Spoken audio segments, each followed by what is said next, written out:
Latar belakang perkembangan teknologi informasi yang sangat pesat telah membawa berbagai perubahan dalam masyarakat, terutama di kalangan remaja dan siswa. Salah satu platform yang sangat populer saat ini di kalangan remaja adalah TikTok. TikTok menonjol dengan populasinya yang sangat luar biasa. Aplikasi berbagai video pendek yang memungkinkan penggunaannya untuk mengekspresikan diri, berkreasi, dan berinteraksi dengan pengguna lain secara global. Namun, di balik populasinya, pengguna TikTok secara berlebihan dan tidak bijak dapat menimbulkan dampak negatif, terutama terhadap kesehatan mental remaja. Beberapa dampak yang sering ditemukan antara lain kecanduan, perasaan cemas atau tidak percaya diri karena sering ditemukan perbandingan sosial, serta gangguan tidur akibat penggunaan berlebihan di malam hari. Remaja yang sedang berada pada fase pencarian jati diri sangat rentan terhadap tekanan sosial, terutama ketika mereka terlalu sering terpapar konten yang tidak sesuai dengan usia atau nilai-nilai yang seharusnya dijunjung tinggi di lingkungan pendidikan. Siswa MAN 1 Grobogan sebagai bagian dari generasi digital juga tidak lepas dari fenomena ini. Berdasarkan pengamatan awal, banyak siswa yang aktif menggunakan TikTok dalam keseharian mereka, bahkan di sela-sela waktu belajar. Oleh karena itu, penting untuk mengkaji lebih lanjut sejauh mana pengguna TikTok berdampak negatif terhadap kesehatan mental mereka. Dengan memahami dampaknya, diharapkan sekolah, orang tua, dan siswa itu sendiri dapat lebih bijak dalam penggunaan media sosial. Rumusan masalah 1. Apa dampak negatif yang ditimbulkan dari penggunaan TikTok terhadap kesehatan mental siswa? 2. Faktor-faktor apa saja yang menyebabkan penggunaan TikTok berdampak negatif pada kesehatan mental siswa? 3. Bagaimana tingkat kecemasan yang dialami siswa akibat penggunaan TikTok? Tujuan penelitian: apa dampak negatif yang ditimbulkan dari penggunaan TikTok terhadap kesehatan mental siswa? 2. Faktor-faktor apa saja yang menyebabkan penggunaan TikTok berdampak negatif pada kesehatan mental siswa? 3. Bagaimana tingkat kecemasan yang dialami siswa akibat penggunaan TikTok? Manfaat penelitian. 1. Manfaat teoritis. Penelitian ini diharapkan dapat memperkaya ilmu pengetahuan dalam bidang psikologi pendidikan, khususnya mengenai pengaruh media sosial terutama TikTok terhadap kesehatan mental remaja. Temuan dari penelitian ini juga dapat menjadi dasar pengembangan teori-teori baru yang relevan dengan penggunaan media sosial dan kondisi psikologi pelajar. 2. Manfaat praktis. Penelitian ini diharapkan dapat memberikan manfaat nyata berbagai pihak antara lain: A. Bagi siswa, memberikan pemahaman tentang dampak negatif dari penggunaan TikTok secara berlebihan, serta mendorong siswa untuk lebih bijak dalam menggunakan media sosial agar terhindar dari gangguan kesehatan mental seperti stres, kecemasan, atau rasa tidak percaya diri. B. Bagi guru dan sekolah, menjadi bahan pertimbangan bagi guru dan pihak sekolah dalam memberikan bimbingan konseling, serta merancang kegiatan yang mendukung kesehatan mental dan penggunaan media sosial yang sehat di lingkungan sekolah. C. Bagi orang tua, memberikan wawasan kepada orang tua agar lebih peduli dan aktif mengawasi penggunaan media sosial oleh anak-anaknya, serta mampu menciptakan lingkungan rumah yang mendukung kesehatan mental remaja. Penggunaan media sosial yang intens di kalangan remaja sering dikaitkan dengan gangguan kesehatan mental, termasuk kecerdasan, kecemasan, depresi, gangguan tidur, dan stres.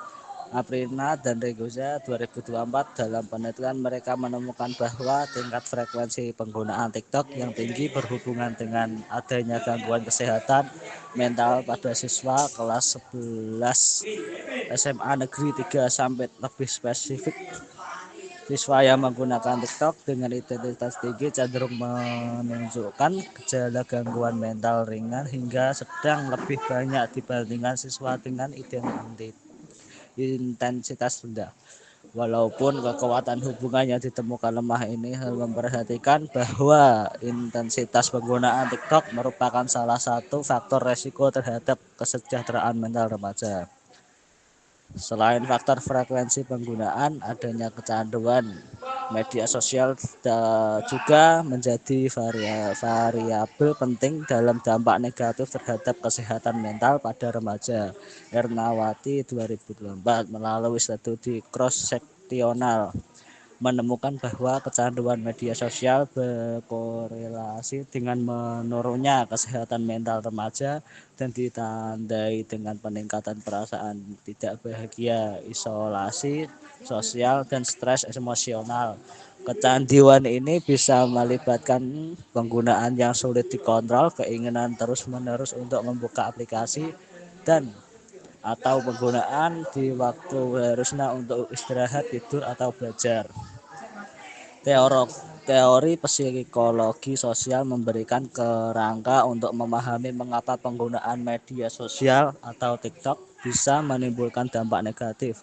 Salah satu teori adalah teori perbandingan sosial yang menyatakan bahwa individu secara otomatis membandingkan diri mereka dengan orang lain.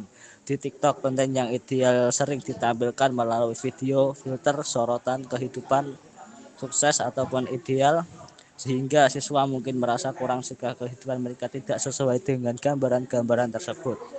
Kondisi ini bisa menyebabkan rendah diri, rasa tidak puas, bahkan depresi jika mereka terus-menerus tertampar konten yang memicu perbandingan negatif.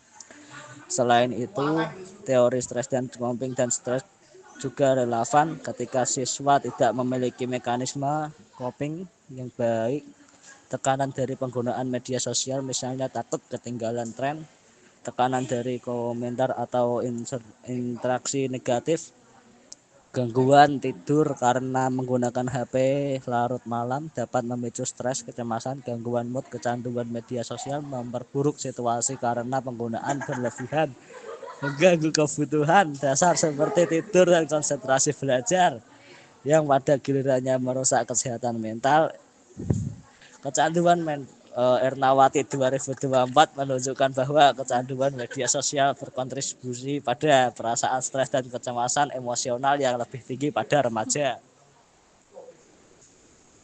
Selanjutnya, intensitas penggunaan TikTok tidak hanya soal jumlah waktu, tapi juga konten dan interaksi yang terjadi di dalamnya. Konten ini memicu emosional tinggi, misalnya video kontroversial yang menimbulkan kecemasan atau panik. Interaksi negatif, bullying, komentar jahat, serta penggunaan terus-menerus di waktu yang seharusnya istirahat atau tidur dapat memperburuk kondisi mental siswa. Dalam penelitian Aprina dan Regoza 2024, meskipun kolerasi frekuensi gangguan kesehatan mental lemah, siswa dengan frekuensi tinggi lebih banyak yang mengalami gangguan kesehatan mental. Secara keseluruhan, berdasarkan teori-teori yang temuan empiris tersebut, kita bisa menimbulkan bahwa penggunaan TikTok yang berlebihan baik dari sisi frekuensi maupun adiksi, ditambah paparan konten yang memicu perbandingan sosial dan interaksi media sosial yang negatif menjadi faktor resiko kesehatan mental siswa. Oleh karena itu, dalam penelitian tentang dampak negatif penggunaan TikTok terhadap kesehatan mental siswa, penting untuk mengukur variabel seperti intensitas, frekuensi penggunaan, adiksi atau kecanduan, jenis konten, waktu penggunaan terutama di malam hari, serta mekanisme coping sosial atau dukungan sosial yang dimiliki siswa. Penelitian Ernawati 2024 menjelaskan faktor-faktor yang memengaruhi konsep diri remaja pada siswa di Surakarta. Penelitian ini menggunakan metode kuantitatif deskriptif dan menemukan bahwa mayoritas remaja memiliki konsep diri positif ketika dukungan sosial dan kondisi emosional mereka baik. Bersamaan dengan penelitian kami adalah sama-sama mengaitkan kondisi psikologi remaja dengan pengaruh eksternal dalam penelitian kami penggunaan TikTok. Perbedaan adalah Irnawati tidak membahas penggunaan media sosial atau aplikasi digital, melainkan lebih fokus pada pembentukan konsep diri secara umum. Penelitian Aprina dan Regoza 2024. Penggunaan media sosial TikTok dengan gangguan kesehatan mental menjelaskan bahwa semakin tinggi frekuensi penggunaan TikTok oleh siswa SMA, semakin besar kemungkinan mereka mengalami gangguan kesehatan mental. Metode yang digunakan adalah kuantitatif dengan desain retrospektif dan sampel 119 siswa. Bersamaan dengan penelitian kami adalah topiknya sama-sama membahas dampak negatif dari TikTok terhadap kesehatan mental siswa. Perbedaannya adalah penelitian Aprina dan Regoza meneliti siswa SMA dan mengukur frekuensi pengguna TikTok dengan gangguan mental secara umum, sedangkan penelitian kami mungkin berbeda dari jenjang siswa, misalnya SMP. Jenis gangguan mental yang diteliti misalnya kecemasan, depresi, gangguan tidur, dan cara mengukurnya.